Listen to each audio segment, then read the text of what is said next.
Linda Salant, what an absolute honor it is to welcome you back to Boundless Body Radio.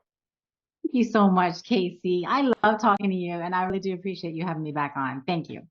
I love chatting with you. I cannot believe it's been 3 years since we've had you back on the show. That's a long time. We've been exchanging messages since then and usually have a joke or two pass back and forth between the two of us. Been a long time. That's a really long time. Wow. So how you been, man? Yeah, I've been really great.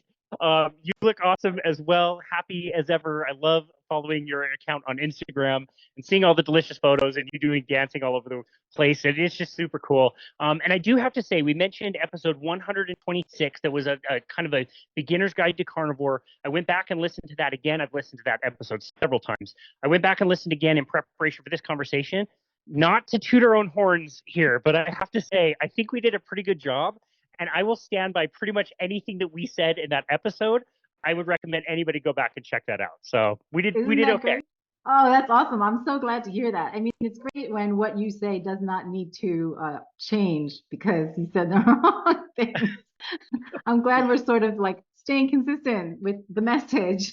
Yeah, definitely. I was trying to think like, okay, I'm just not changing my mind as much about stuff or not considering other things, or did we do a pretty reasonable job? And I think we did a reasonable job. So kudos to you. Oh, same to you. That's great. Good to hear it.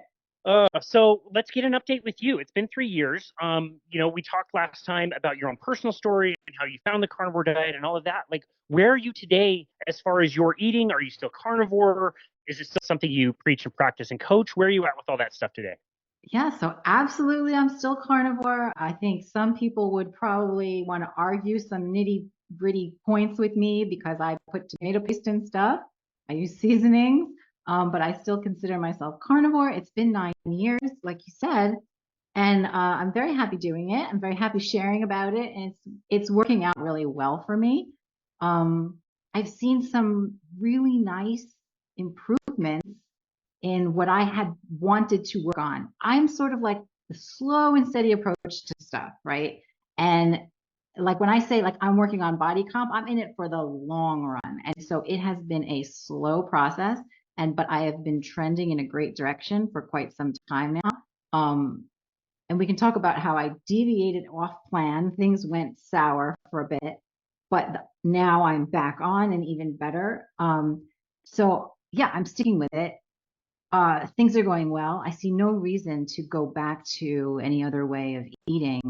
And I'm doing coaching like I was before when we spoke, helping people understand that, a high protein, meat-based diet, carnivore diet especially, is just great for overall health and, helping people become comfortable with that, helping people understand what's an appropriate amount to eat, and other sort of lifestyle factors that go into reaching their goals. So yeah, I'm still in it to win it.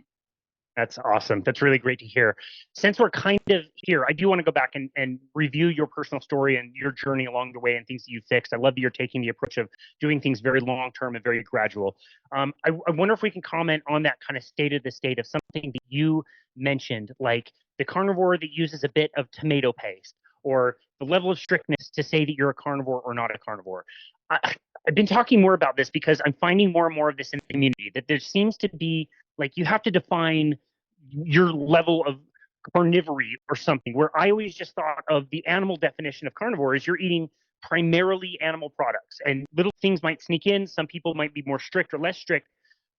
To me, I never really got worked up about whether somebody was perfectly strict or not. So my first question is, do you think we're getting stuck in the weeds as a community as far as like trying to, take away somebody's carnivore card for eating a sliver of avocado or including, other plant foods in the diet?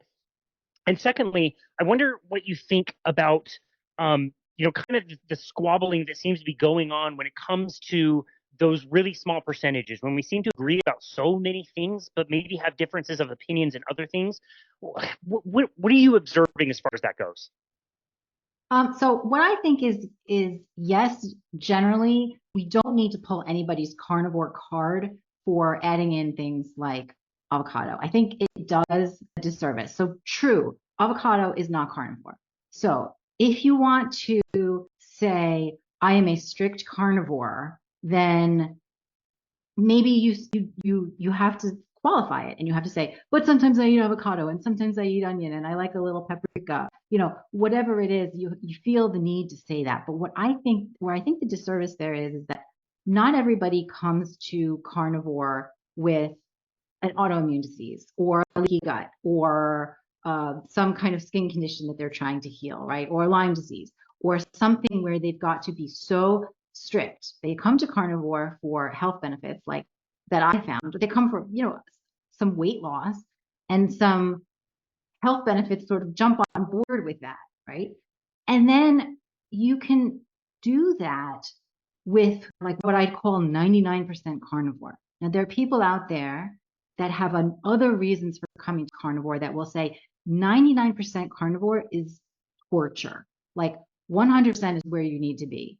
Because if you're coming from a place of like, say, food addiction, sugar addiction, and you try to be 99% carnivore, except sneak in a piece of cake at, even if it's once a month at a party or at an event or a social gathering, or, have a margarita once a month, that is torture and for that person. And so 100% carnivore is going to do it. But if it's going to be what they want. But for the other people who come to carnivore looking for some body recomposition, looking to gain some muscle, lose some fat, get rid of some headaches, normalize their periods, just give themselves nutrient dense food. If we make them be so strict that it becomes unsustainable for them, where they say, I can't do carnivore because sometimes I like avocado, or sometimes I just feel like having some lettuce. Then what happens is we push them to the outside. They feel as though, well, it didn't work for me. I may as well go back to like chips and pizza. And I don't think that's quite nice. So you can use the definition of carnivore, zero carb carnivore, or the original that what I learned from did include spices. But something like the Lion diet, which is very strict, is like meat and salt and water. I think people now are sort of saying that's real carnivore. That's what you've got to do. And I just don't think that that's what you've got to do for everybody. Like, sure, for some people, absolutely, that's what you've got to do. But that is the strictest, call it level 1 carnivore. And some people can fall into level 2, add dairy, all the way through to like level 4, where they're okay if the ribs that they're eating have been sauced in the smoker and then they order them without sauce on top. But that little bit of sauce in the smoker isn't going to affect them. And I think that that's absolutely still okay. Because if you are finding the health improvements with your version of carnivore, I'm not going to play your carnivore card.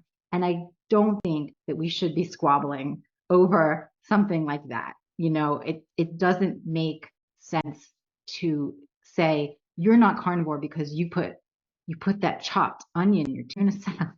Like, come on. Nobody went wrong with a little bit of chopped onion. That's not what got anybody in the boat that they're trying to get out of.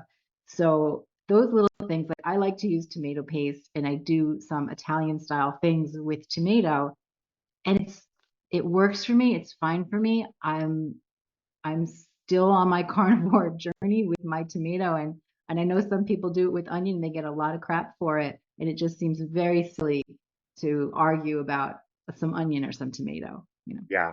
Yeah, I couldn't agree more. Both of us at this point have had several years of experience in coaching other people. So I'm just going to ask this question, like, observationally, what have you observed? And I would say, like, with the people that I've coached, I can probably think of the number of people that I've worked with over the years that still are literally, truly, very much strict carnivore. And that number is pretty darn low. Like, when you think of all the people that you've coached through a carnivore diet, how many of them, again, by necessity, they have to be there, they want to be there, are 100% strict, and they are strict all the time? Is that a very big number or No, pretty small? it's not a big number at all. In fact, I can't think of a client who has ever just done beef salt and water or ruminant animal salt and water. Because the vast majority of people are just like regular people. They're not on this extreme that we see on social media like Instagram where it makes, I mean, practically it makes good content to be extreme, right? To be the strictest of carnivore and say you cannot have anything. It's pretty good content. It's a compelling story. And that's just not everybody's reality. I think people are less focused on nutrition than the people who are yelling about nutrition online, including myself. They just want to feel better. They don't want to talk about, I'm the strictest carnivore in the land. They just want to feel better and get on with their life and play with their kids. And, so the clients that I see range from, doing what I do, like where you've got spices and a little bit of sauce, it's all, and then they go straight through up to like the low carb, where they're still eating vegetables and salads and, more than I would do. So very few people I find can sustain a very strict carnivore diet. What happens too is I see in a space, and maybe you've seen this, a lot of carnivores who, they talk about you have to be strict carnivore. All of a sudden, then they start talking about, I feel like I need a reset. I feel like I need a reset. Like, what do you need a reset from? Like, what happened? Like, what went wrong?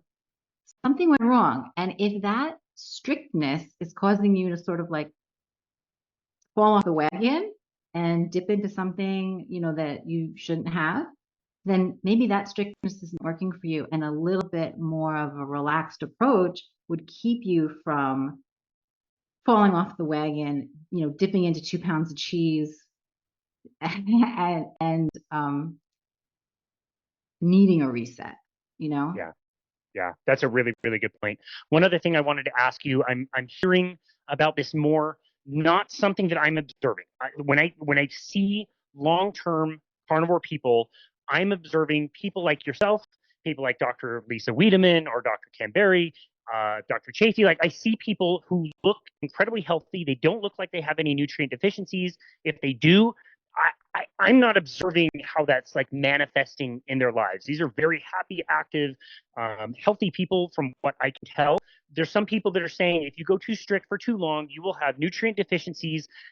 I'm still struggling to connect how that is manifesting. So in your own personal experience from things you've observed with other OG carnivores like you, and the group that you got into when you first got into this, are you noticing anything that's really manifesting as far as long-term health concerns, nutrient deficiencies, eating a carnivore diet?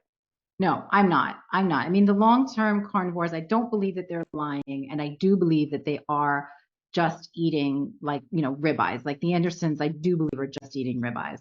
And there are people who swear by the fact that they don't need supplementation. They don't need to eat even liver for, nutrient density and to get the B12 and the things that they say might be lacking if you're just eating the meat without the liver. So even to that point, I think, no, I don't think that being strict carnivore is going to be detrimental to anybody. I do believe you can get everything you need from just meat, salt, and water.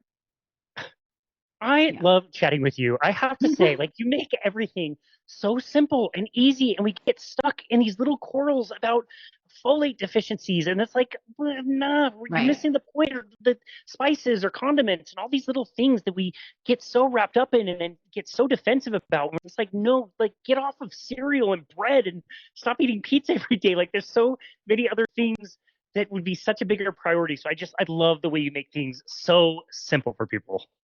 Thank you. I appreciate that. I try to stay level-headed, and I try to, keep the approach that everyone's coming from a different place. And so everybody is sort of going to need something different, and not just based on like diet history, but based on like what their personal life is like and what their stress levels are like. And you just can't make everything so strict for people, and you can't make it so complicated for people. And so simplifying, I try to do that, individually with people, and just simplify and get a read on what they're comfortable with, and then, set plans for them that I think that they'll be successful. And I do try to make it simple. There's just a need, because you're always going to find somebody whose approach worked for them, who wants to tell you that that's the best approach.